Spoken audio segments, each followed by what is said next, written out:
Welcome to my podcast, What the Fuck, Spirit. If you made it past that name, this is going to be the podcast for you.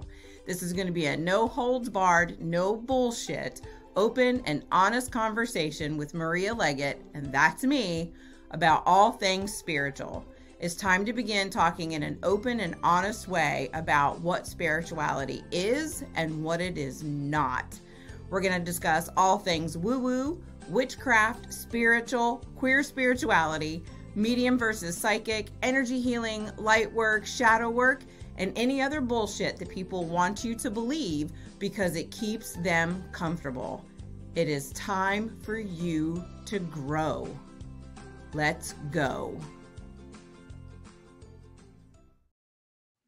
Hello, everyone. It is Wednesday, May 31st. It is 12:01 p.m. and I am super excited to have Michelle Leffler with us today from Living Moon Meditation, and we'll talk about her in just a moment. I will read you her bio and all the amazing things that she does.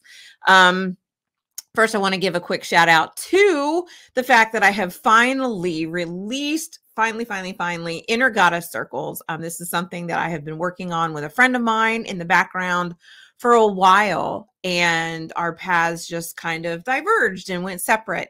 And she gave me full permission to continue with all of our ideas and all the things that we wanted to do. So I'm super happy to announce Inner Goddess Circles.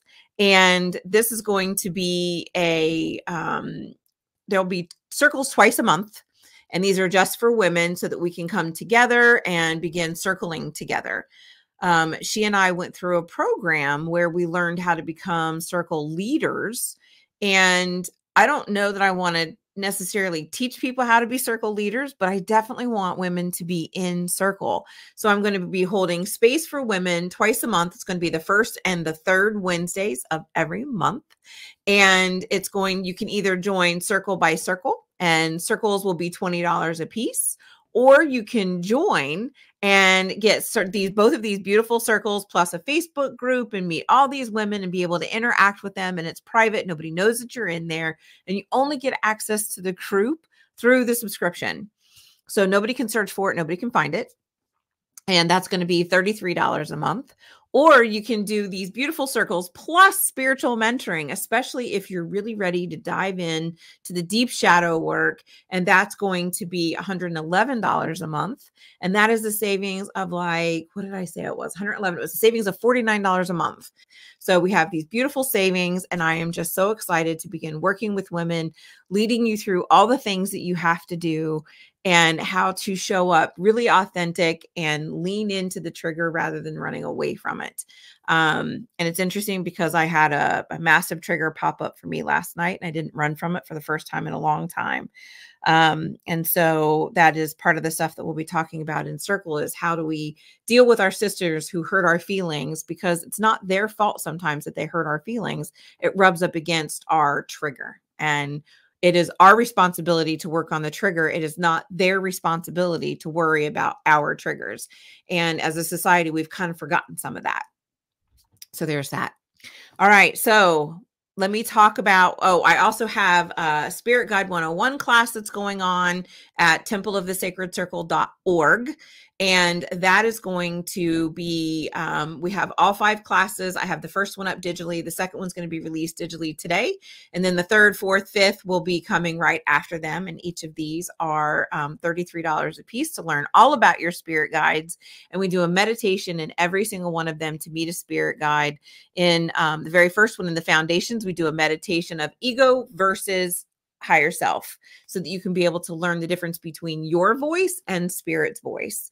So with that, let me read Michelle's amazing bio. Here we go. Michelle Leffler is a meditation teacher, spiritual guide, shamanic energy coach, and the driving force behind Living Moon Meditation. With a passion for blending ancient wisdom and modern techniques, Michelle offers a holistic approach to well-being and discovery. Her transformative teachings combine mindfulness, breath work, visualization, and shamanic energy healing, providing a comprehensive experience that addresses the needs of each individual. Through her work, Michelle creates a safe space for individuals to explore their inner landscape, cultivate calm and clarity, and empower themselves with practical tools to navigate life's challenges. To learn more about Michelle and Living Moon Meditation, visit livingmoonmeditation.com. And now we welcome Michelle to the stream. Hello, my darling. How are you? Hi, I am wonderful. Thank you so much for having me on here. I can't tell you how much that means to me and how excited I am. I'm excited to have you on here too. And true to form with the name of the podcast, What the Fuck Spirit. Poor Michelle wakes up this morning to find out she has no internet. And she goes, well, I'll just go to the park.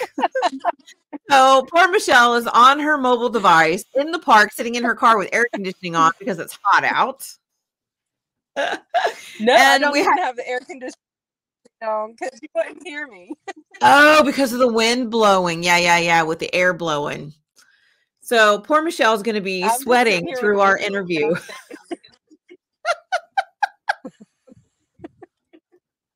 But I'll go home and the internet will be perfectly fine. I guarantee it. Probably, right? And that's why we call this What the Fuck Spirit. Because here's the thing. We can have all the best laid plans of mice and men, right? And this is something that I learned a long time ago at the beginning of my spiritual journey, like 7 or 8 years ago. Man makes plans and the goddess laughs. Absolutely. So we made plans and the goddess said, hey, let's just mess with the internet. But here's what happens. And this, I think, is a beautiful example for everybody. Just because spirit says, hey, we're going to take away your internet doesn't mean that we give up, right? We just keep going and we keep going. And, had you had said to me, Shelly, I can't do this, I would have been like, okay, fine, no big deal. I'll just go on live. But you're like, nope, I got a cell device. Let's do this. I was like, man, I am doing this thing. So yeah, I was like, I will find a way. Now, if that hadn't worked, it might not have, happened, but I was bound and determined I was going to try. Yay! And that's all that matters. So Michelle, I want you to talk to us. I read your bio, which is beautiful. I love all the things that you do. So I want you to talk to us about how did you get into doing all of these different things? Like, were you always on a metaphysical path? I was not. So how did it all happen for you? I definitely was not on a metaphysical path always. I grew up in an ultra conservative Christian home, and this is like, oh my God, you're going to die and burn in hell kind of thing with my family. So it was definitely not on that one, not the path I was on the top. So when I was in my 30s, I was actually 31. My husband at the time, he was 24 years old. He passed away. I came home from work one day and he had passed away. And I'm so sorry. Nobody can tell me why at this point. They did an autopsy, whatever. It took almost a year to get the results back from the autopsy because they were trying to find out why he died, because he was so young and there was no apparent reason for him to have passed away. And they never found anything out. So it's just unexplained, listed as natural causes, whatever. But that traumatic event, coming home and finding him, and all the grief that went with that, just really made me do a 180-degree turn in everything in my life. And of course, it wasn't immediate. It wasn't like he dies and then bam, I'm on this metaphysical path. But that was the catalyst that started everything. And this is what happens. We have lost Michelle's internet connection. Are you there? Yes, I am. Okay. Cut out during part of your story. So you had said what we caught was you had said that it wasn't like it happened immediately. It took some time, and then that's where it cut out. Okay, yeah, it didn't happen immediately. It took some time, but that was the catalyst that started everything. And I started questioning all my belief systems, religious, non-religious, just everything. And that event just made me start answering for who I am and not who my family or society thinks I am and who I should be and what role I play. And I'm like, you know what? Fuck that. That doesn't work for me. I'm going to do things my way. So then I ended up converting to Judaism, which in and of itself was like, oh my God, to my family, you know, and we don't even talk about that. But the one thing I love about that religion is Judaism allows you to question things. Whereas the Christianity that I was in, it was like, you don't question anything, because if you question, then that means you don't believe in God, you don't have faith, and you're just going to burn in hell just from that. Nothing else really needed. You're just going to hellbound for having a question about something. So one thing I do love about Judaism is you can question. And a lot of people end up studying themselves out of the religion of Judaism because they do question things. I'm not out of it. I still am very much a Jewish person, but I add to that. I blend with that. I can't just take this religion that's handed to me, even if it's one I chose for myself, and say, okay, this is what the sages say, this is what man says, this is what's in this book, and this is what I have to follow. I take what I like out of it and I add to it, and I subtract out the things I don't like, and I make it my own. And that's one thing that really brought me to where I am right now. So yeah, I love that. To say, death started it though. Yeah. So it's interesting. I didn't know that you had converted to Judaism, and I don't know if you've ever seen me talk about it, but I did as well. I did the same thing. Came from this like super Christian background. Oh, I did not know that. Yeah. That so neat. I did not. I converted Judaism years ago. Went through a reform program. Amazing rabbi. Did the same thing, right? He said, "Here's the deal. If there's anything that I teach you that you don't believe, let it go." And I had never in my life heard a religious figure say that to me. And I was like, what? You mean I'm allowed to question? Yeah. Oh, well, we have more of a common path than I even knew. So that's amazing. Yeah. Yes. I love that. Yeah. His name was Rabbi Wisnia. I loved him. It was Bethel Synagogue in West Windsor, New Jersey. I mean, he was such an amazing man, and so of course I took, all my kids through the mikvah. My husband went through the mikvah. We did the whole spiel. All of us converted. Yeah. And so I explained that as my slow ascent into spirituality, right? Leaving Christianity, stepping into Judaism. And just like you, my family was like, oh. But I'm at the point now, I'm like, you know what? If I burn in hell, that's fine. I don't believe that there is a hell, but whatever. If I burn there one day, oh well, all the best people will be there with me. So. Well, I mean, and that's the thing, right? Those of us who've done all this work, we know there is no such thing as hell. It just doesn't exist. Exactly. So once you converted to Judaism, how did you, because like I could talk about mine, right? But I want to hear from you. So you got into Judaism, you started learning things. And not that I'm asking for one specific thing, but was it a book? Was it a suggestion? Was it something that went, okay, there's more than this. I need to know more. I don't really know that I can say it was anything or any group of things. I just kept on. I was like, this is fun. I like searching. I like learning. And I've always been a research type person. I just like to know things. And so I was like, now that I can, without fear, question things and learn things, I just don't want to stop doing it. So I just kept on. And the more I read and the more I found, the more I'm like, ooh, I like this, or no, I don't like that. I'm going to, just toss that out, whatever. But I mean, my whole thing started in 2011. And so it's however many years that is now. And I'm still questioning, I'm still reading, I'm still researching, I'm still learning. And I don't think that's ever going to stop. So yeah, it wasn't really anything or group of things. It was just, I wanted to keep doing it. I love that because, this is one of the things that I have learned along my path is that, and I say this to my clients a lot, give yourself grace to know that what is your truth today may not have been your truth yesterday because you learned something new today. So you're not stuck in the, because I believed it yesterday, I have to believe today. And it's allowing yourself, to me, I call that the divine feminine, right? Because the masculine is all about structure, but the feminine is all about breaking that structure and allowing yourself to be very fluid.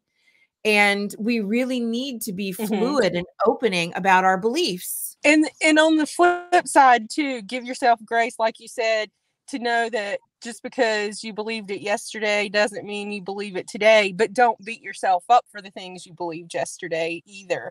Because I can look back at the brand of Christianity that I was, because I don't want to lump all of a religion in together, because it's so vast and it's so nuanced and there's so many differences that not everybody in Christianity is like that. But the group that I was in, the brand that I was part of, was very hateful and like not loving people. And I look at that and sometimes I'm like, I can't believe I was that much of a bitch, that I said I love people, but I really didn't, because if I did, how did I do that? But I have to remind myself that I could only do what I knew at that time. And when I know better, I do better. And so I have to remember to give myself grace for that. And then I try to tell other people that too, as they're coming out of it. You only reflect what you know. You can't reflect the truth other than the truth that you know.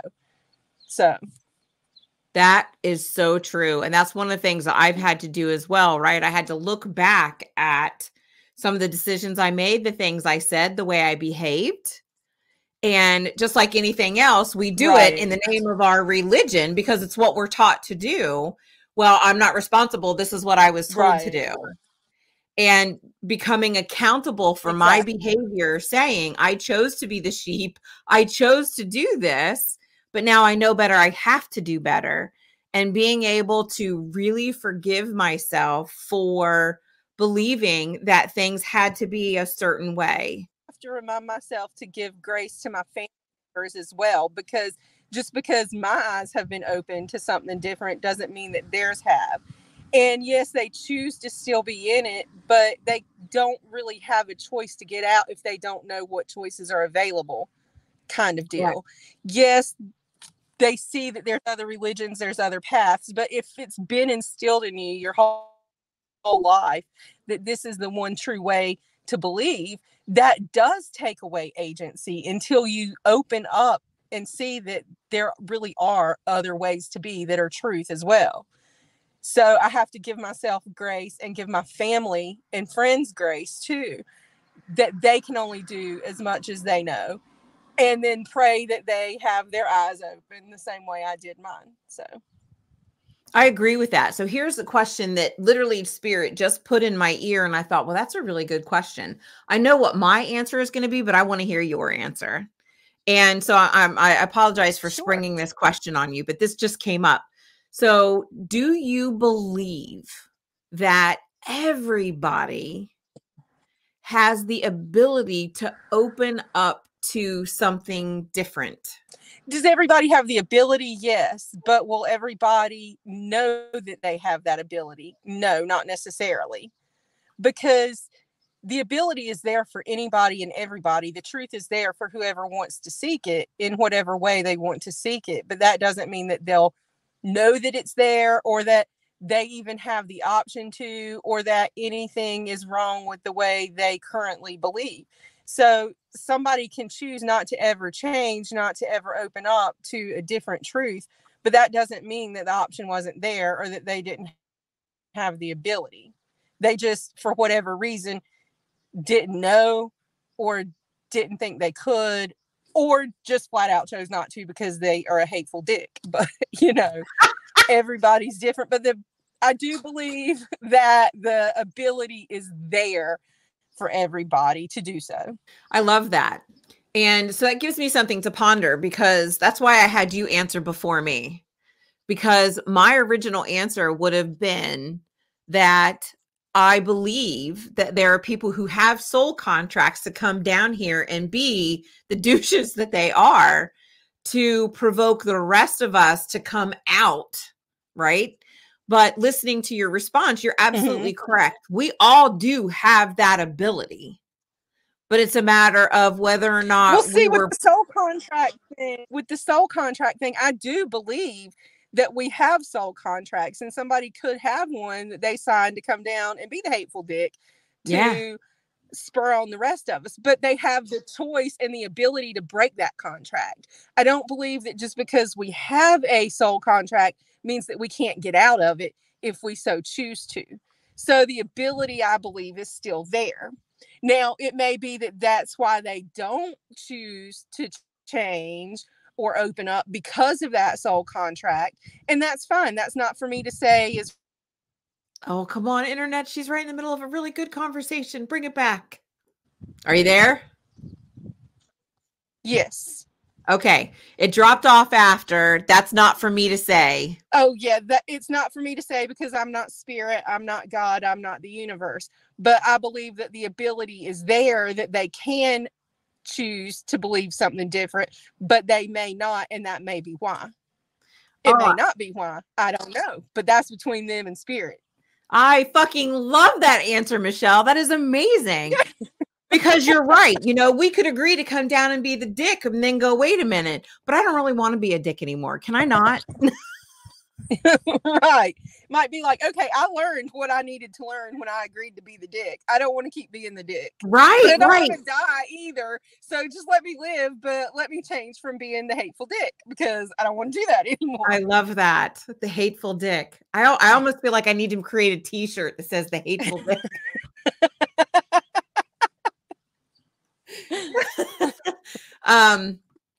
You know, this brings up such a really good point that we do have that ability and we can decide not to be that way. Because I just remember, and maybe you feel this way too, but as a little girl being in the church, I remember just looking around all the people, and men would congregate in one area and women would congregate in another, and they all had their little cliques. And you could hear them as a little kid. You perceive way more than people realize. And you could hear this group talking about that group of women, talking about that group of women, and they're all gossiping in the church. And then they teach you that gossiping is wrong and you're not supposed to do it. And it's like, yes, but you do it. They do that. And then they do this whole thing of it's, well, but it's okay because, and then they find ways to excuse the behavior and let it go. And you're like, no, that's really not right. I think we're just waiting for Michelle's internet to come back or not. Oh, I got the circle-y thing. You got to love when this happens. So this is one of those things where people who are listening could go, okay, well, this is not the conversation that's supposed to be happening. But we also know that internet is just a thing and it doesn't always work. You know, this is a very valid point that we talk about. Children watch in the churches, in the temples, and any religious institution. It's not just in Christian religions that this happens. And the children are observing the behavior of the adults. And in these moments, the way that the adult is behaving, that becomes the biggest teacher, more so than words sometimes, because the children are watching what the adults are doing. And the children want so badly to be like these adults that they wind up making the same choices. So even though the mothers never look at their daughters and say, hey, you know, we're going to walk around church and we're going to gossip about everybody today. They just do the behavior, but then they shoo the child away and say, here, go on your merry way, go do your thing. And the child, they find ways. They come around. We're sneaky. We want to know what's going on. I can't tell you how many conversations I overheard as a kid that I probably should never have overheard because we're sneaky little turds. It's what we do. And, you know, adults really have to become very mindful of their behavior, very mindful of how they choose to do things, because children are always watching you, always watching you. Are you there?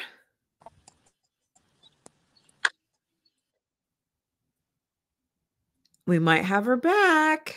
Maybe not. So this is one of those moments this is why I named the podcast What the Fuck Spirit, because Spirit does some of the weirdest things to us. Hear me? I can. Can you hear me? We may not be able to finish the conversation with Michelle today, which is very sad. Because we were having a great conversation. Yeah, Michelle dropped off, lost the internet connection. And, this is why we need to become very mindful as adults, the way that we behave around children, because children pick this stuff up and they think, oh, this is what I want to do. I want to be just like mom. I want to be like dad. I want to be like grandma. I want to be like grandpa. I remember when each one of my grandchildren, not each one of my grandchildren, when my grandson first said the F word, he popped off with it one day and my daughter goes, "Where did that come from?" And I'm like, "You say it all the time." And she said, "But he doesn't pay any attention. He's just 3." And I'm like, "He paid attention to everything." It happens. All right, Michelle, are you there? Can you hear me? I'm here. I can. Maybe not. Well, I mean, I can see you moving, so I'm hoping that the connection This is is just there. the weirdest thing ever. I know. It's so funny. Spirit does these odd things. Can you hear me? Yes. You can hear me. Yes. Okay. I think you're saying yes. Yep. So before I lose you again, talk to us about your business, just in case. So I think we have lost Michelle, unfortunately, and I was really looking forward to being able to chat with her about her business. So to be fair, what I'll do is I will go over to her beautiful website, Living Moon Meditation, and you can see a beautiful picture of her sitting on there. And it says, "You reimagined why energy medicine." Michelle believes that your energetic health is the foundation of a living and healthy, balanced life. She supports tired, numb, overwhelmed folks to become grounded, joyful, and energetic.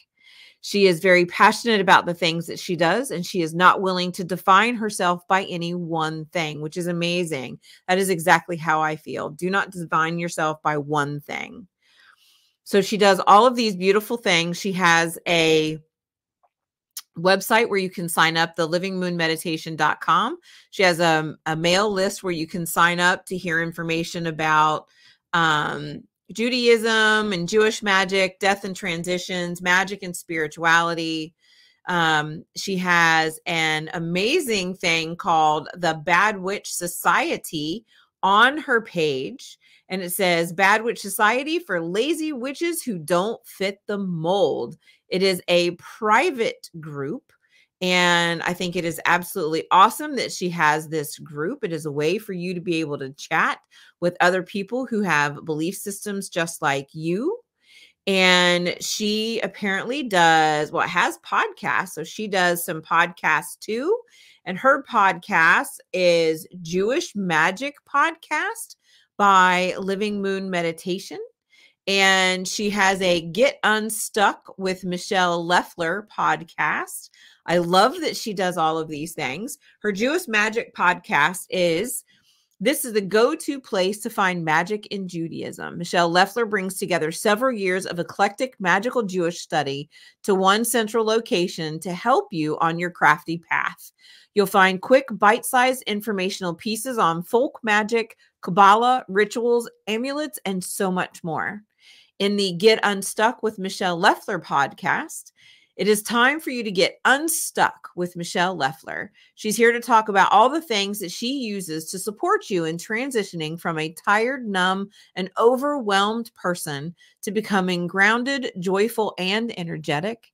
She has loads of energy and spirituality with dashes of magic and death work and all the time and love for you. It is a buffet for your ears. I absolutely love that. I love at the very bottom of her website, she has this beautiful statement. I live and work on Susquehannock land and respectfully acknowledge the traditional custodians of the land and the elders past, present, and emerging. I think it is beautiful that she has an Indigenous statement on her page. She also has a newsletter that you can sign up for, which is awesome. And we're going to see if maybe we can't put her in here again. Hello, my darling. Can you see and hear me? Yes. Fantastic. I'm driving because I'm trying to get to a place with better connection. Well, don't look at the phone. You're fine. Just I'm talk. here. So I just went on to your website and I read information off of your website. We talked about your 2 podcasts that you have. And we talked about the Bad Witch Society, which I think is awesome. Oh, yay. Yeah. So while you are just listening and talking, I want you to talk to us about some of the things that you do and just share with us about your business. Okay, so I'm parked now. Yay. Although I do have my car running and the air conditioner going, so you may hear that. But the biggest thing that I do with my clients is shamanic coaching, which is a blend of life coaching, spiritual coaching, and shamanic energy clearing. Because I am a firm believer. And we've lost the connection again. On Michelle's page, she has a topic called everything, and there are so many different things that she has going on in here. She has downloadables. She has different types of classes. So she has Spring Clean Your Life, which is a coaching course. She has Minimum Investment Coaching Biz, and that is a master class to help you with your business. Beginner's Guide to Intuition and Psychic Abilities, which is an ebook. She has, what else do we have on here? The Human Penumbra Shadow Psychology and Integration. Oh my gosh, if I could talk. Balance After Loss. She has a lot of beautiful courses on here. Intention Candles. I love all of these different courses that she's got going on. And you could get onto her page anytime and book these. She has one-on-one services here, and this is where she talks to you about strategy sessions, soul alchemy, absolutely beautiful stuff that she has going on in her website as well. Can you hear me, Michelle? I can hear you. Okay. Can you hear me? I can. Yay. This is the absolute worst but best at the same time. It makes me laugh. Oh, it does. It makes me laugh too, right? Because this is the stuff that we go through.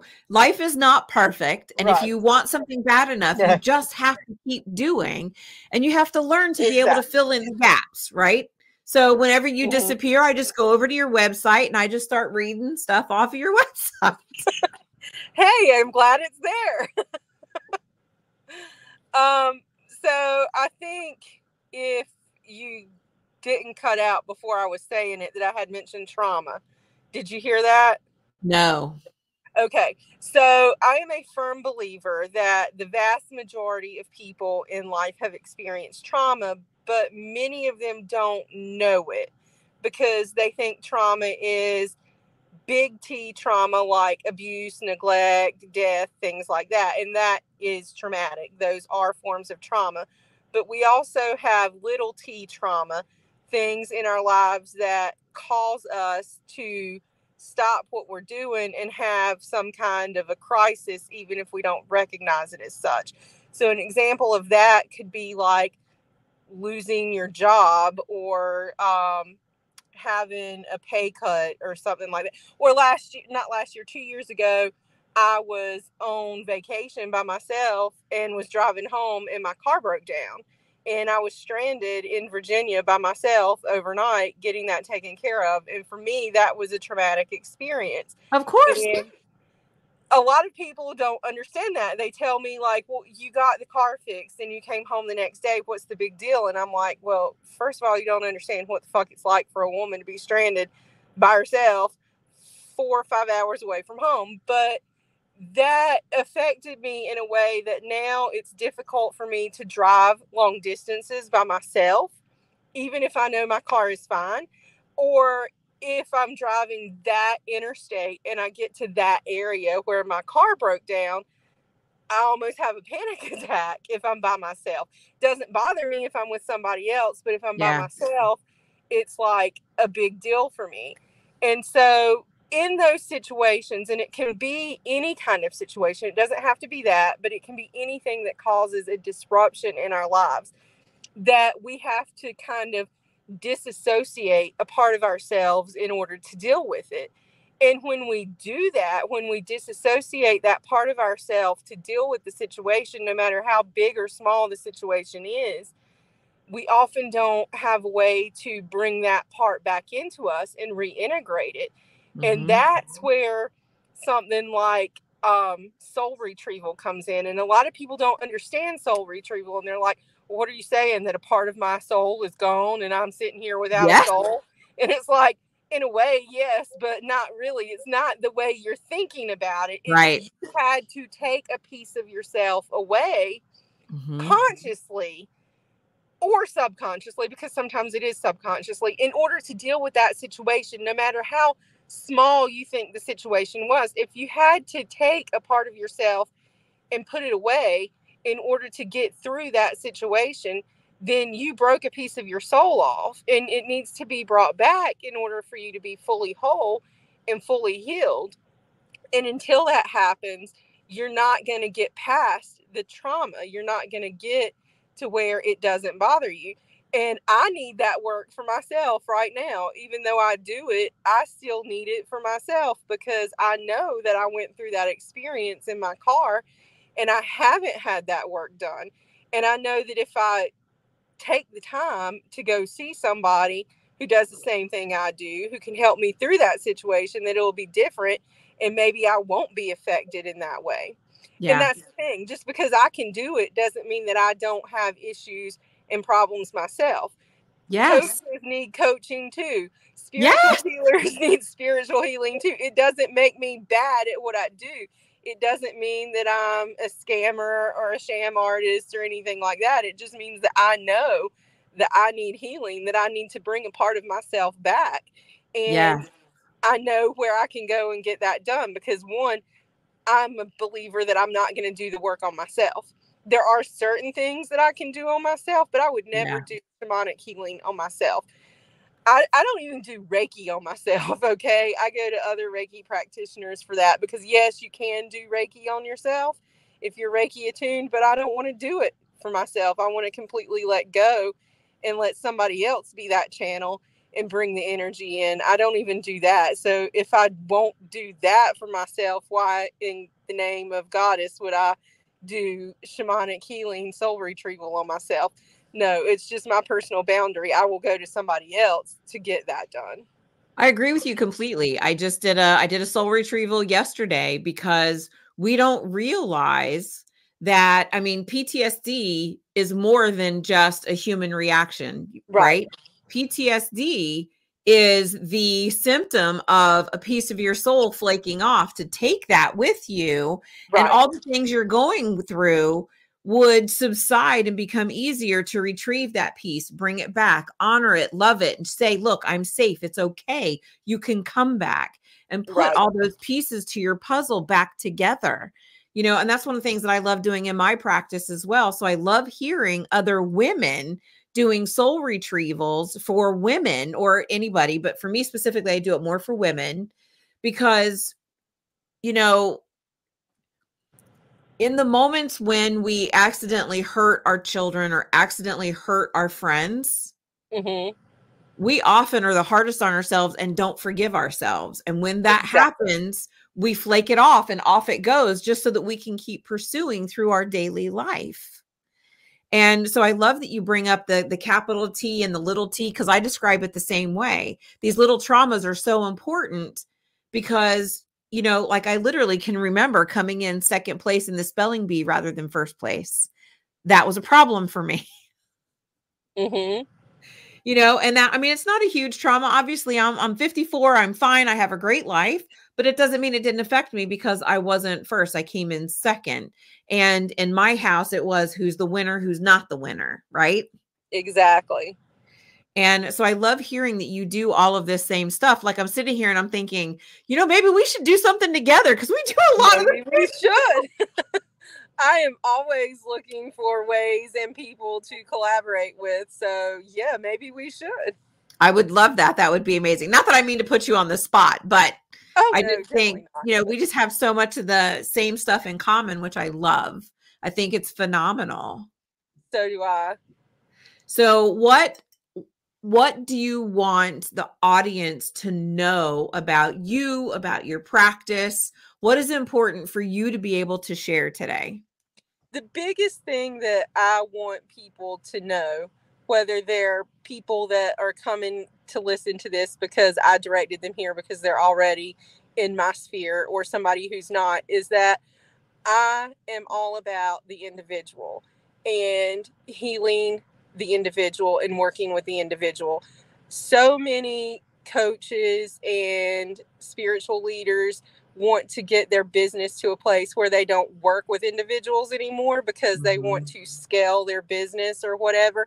And the fastest way to do that is to do group programs and group work and this, that, and the other. And I do group programs, but when I do that, one key component of that is every person in the group that I work with gets individual attention and individual work with me, because there are certain things that you cannot address in a group. There are certain situations that you don't want to address in a group. And I am a big believer in my business and what I do. My work is always going to be individual focused. Whatever you need is what I'm going to do to help you, to support you. I said help, but I hate saying that word. And I try to catch myself every time I say it. I don't help people. I support them. I love it. You're not broken. You don't need to be fixed. You just need support to do what you need to get where you need to be. And I am that support. I give that support. So I'm not trying to fix somebody or help them. But anyway, so individual things and what you need and pivoting what I do to fit your needs is key in what I do. I actually just had a client last month, and she did not want to work with me in a setting where we had to get on Zoom and meet face to face, because she did not want to do that. And so I found other ways to work with her so that we didn't have to meet face to face on a video call, because she would not have worked with me and would not have gotten the result that she got had I said that the only way you can work with me is in a one-on-one Zoom call. So I've changed what I do, and now I'm offering Voxer support to people who want that, who just want to chat, who want to be able to talk over a walkie-talkie like thing, but not have to have me see them, because there are people with a phobia or whatever reason they don't want to be on a Zoom call, and that is a valid thing. And so I am always going to change the way I approach a situation, or the way I approach a client, or the way I approach my, for lack of a better word, process to meet the needs of the individual. And that's one thing that I tell everybody. I don't have a process. My process is you. Whatever you need is what we're going to work on. I'm not going to take you through a step-by-step procedure and say, this is what I did, and if you follow what I did, you're going to get the same result that I did. Because no, you're not me, and your situation is not my situation. And even if you are facing the exact same situation that I faced, you're a different person, and your circumstances are different. So you can do the exact same thing I did, and it doesn't mean you're going to get the exact same result. So I don't have a process or a procedure. It is completely, utterly, 100% individualized. There are tools that I have that I use to support people, but that can change. The tools I use for you may not be the tools I use for the next person, because you're different people and you have different situations. So it's all highly individualistic. And that's just the big thing that I want people to know about me, because you're not a copycat of somebody else. You are a unique soul, and you have unique needs and unique desires. And I'm here to give you a unique approach.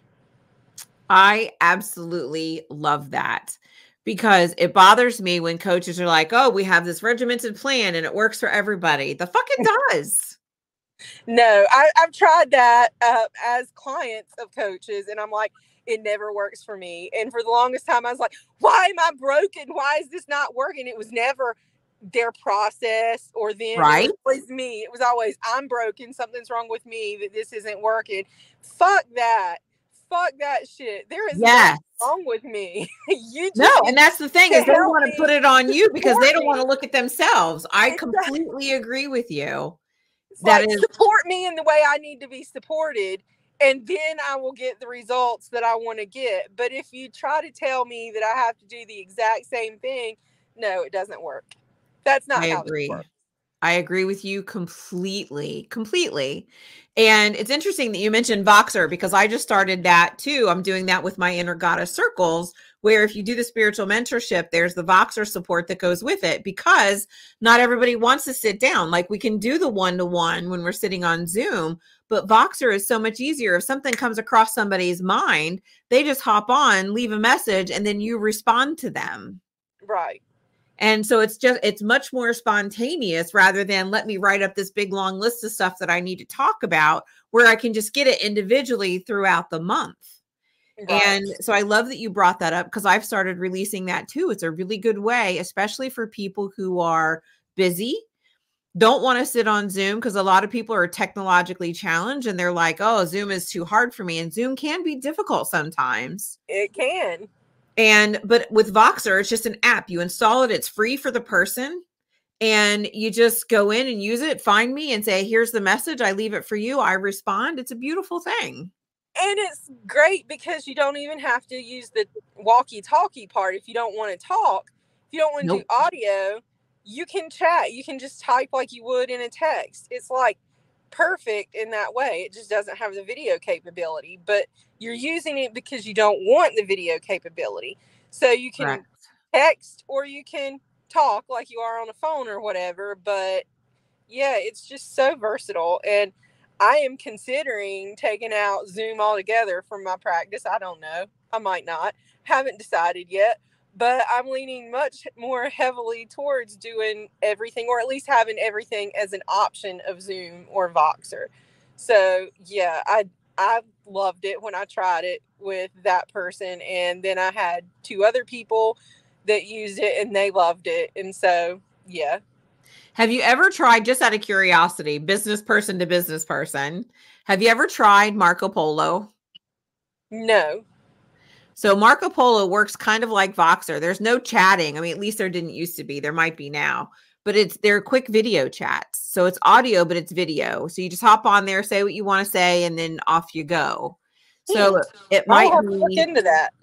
Yeah, I liked Marco Polo.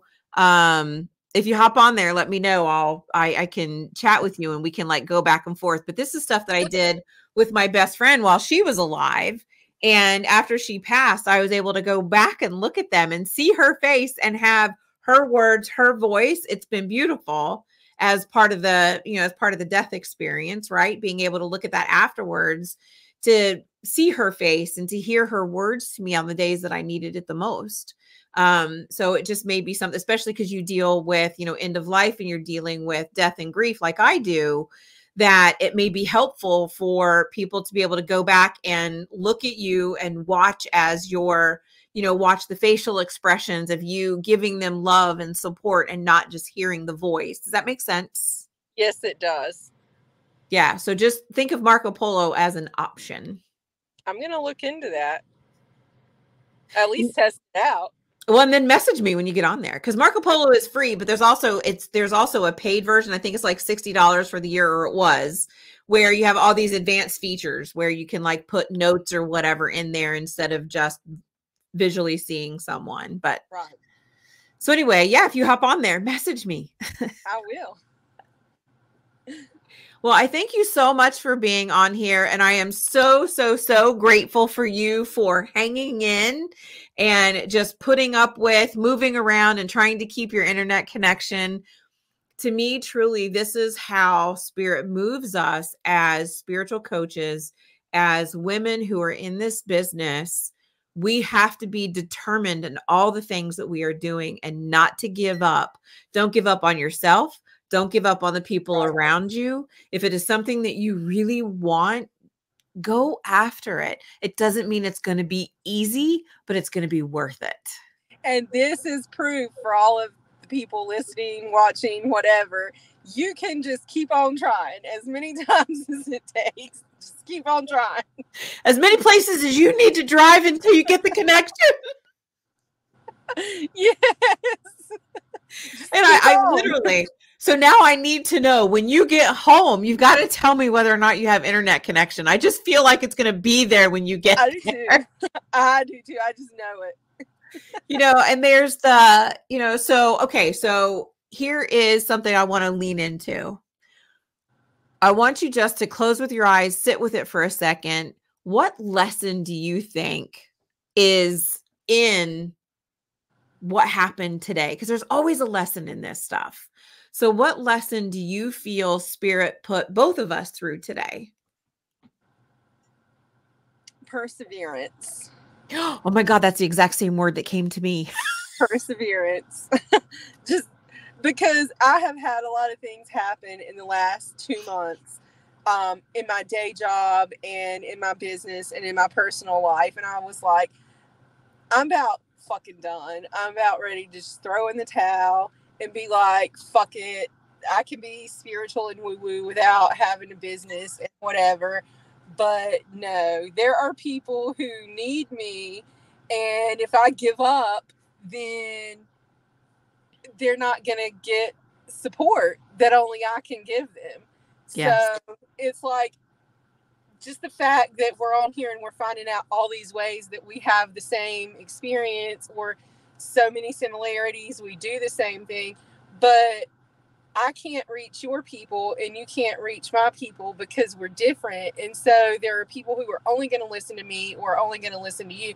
And if I throw in the towel, then all my people are going to have a disservice. And I just need to, for them and for me, to continue no matter what. Like I had told you we were going to do this and I signed a contract that I would be here available this day, this time. And I'm like, God dang it, I'm going to make this work. I'm like, if I have to drive all around town and just talk while I'm driving, then I'm going to do it. Because dang it, I said I was going to do it. And it's like, okay. And the universe is like, well, didn't you say you were going to do this business? Didn't you say that it was about helping people or supporting people and not about building this huge thriving business? Which, don't get me wrong, I want to have a business that's successful and I want to be able to support myself and my family financially just for my business. But that's not the whole goal. It's about serving other people and supporting other people. And in the same way, I'm supporting myself. And so Spirit's saying, well, what the fuck? This is what happens. Shit happens and you just persevere. So I love that. I love that. I agree with you so much. And I will say that I am very much in that same place I've been for the last 6 weeks, questioning everything. I mean, I quit my job almost a year and a half ago, and I do this full time, and I'm literally questioning, do I just go back to work? Because like you, I can be spiritual. I can do these things without having to. Right. Be a teacher and do the things. Say that because I look at you on social media and everything, and I'm like, she's got it all together. Her business is successful, and this, that, and the other. And I don't see what you go through because all I see is what's on social media. Not saying that you only curate social media to be the perfect thing, but that's just what it is. Whether we want it to be or not, that's what gets put out. We can put all the good, bad, and ugly and everything on Facebook or Instagram, but those platforms are only going to show the good. and the bad and the ugly just aren't going to get as much reach. So no matter what, I'm only going to see this perfectly curated social media thing when I look at you. And it's like, you're experiencing shit too. And oh yeah, you're at the point of almost wanting to throw in the towel. And I'm sitting here like, what the fuck is wrong with me again? Why can't, I mean, it's back to, I'm questioning me and my ability, not anything else, not the way the world works. It's like, what the fuck is wrong with me? And it's nothing is wrong with me. God damn it. Nothing is wrong. No, you are right on par with me. We are going through this shit. And I don't necessarily want to call it a, you know, the dark night of the soul, because I don't feel that. Yeah, I don't feel that now. It's I've just had this, that. It's just this, you know, I'm tired. I'm done. If this is not what I'm supposed to do, Spirit, you need to change it. Let's figure this out. And so it doesn't surprise me that we're at where we are with this podcast, right? Because you and I both, having felt this way for the last couple of months, it's very much in alignment that we had to continue with this, that I didn't just go, oh, you know, Michelle's not going to get her connection back, so let me just finish the podcast by myself. And it's a beautiful way for me to remember that, number one, I am not going through this shit alone. There are other leaders just like me going through the same stuff that I'm going through. And it's interesting because you're absolutely correct in the fact that the algorithms only pick up those happy-go-lucky stories. When I go onto Facebook and I cry or I talk about what I'm in deep in the shit, those don't get near as much pickup as all the happy-go-lucky stuff. And it's like when I pour out my heart and soul into this post and it's like sharing some profound truth, I can sit there and write paragraphs and paragraphs and nobody sees it. And I write one little sentence that's like, ooh, this is what I ate for dinner today. And everybody sees that. It's like, really? Really? I wanted to get across the fact that there's this big spiritual truth that I just learned and I want to share it with people and nobody sees it. Crickets. Yep. The algorithms are not written for your shit to be front facing. They're really not. No, it is built for them to make money and you have no part to play in it other than seeing the shit that they want to put out there. Oh, girlfriend, you got that right. That's why I've been moving my business off of social media this year, because I'm like, I can't stand, I'm not here to make social media companies more money. They have more than enough without me. Oh, it's so true. It is so true. Yeah. Well, I am so grateful for your perseverance, for me not giving up either. I am so grateful that we were able to get through all of this, and just hearing your words, it reinvigorates my soul, reinvigorates my person to remind me of why I do what I do. Do not give up. Do not go back to work. Keep doing this. Well, don't go back to the corporate life. Yes. Put it that way. And I'm going to get to where I don't need to be there. I love that. I love that. I am so grateful for you. So thank you so much, Michelle. Thank you for having me. My pleasure. My pleasure. I hope you have an absolutely wonderful rest of your day with your internet. Yes. Because it's going to be working perfectly. Thank you so much. Have an amazing afternoon. You too. Bye-bye. Bye.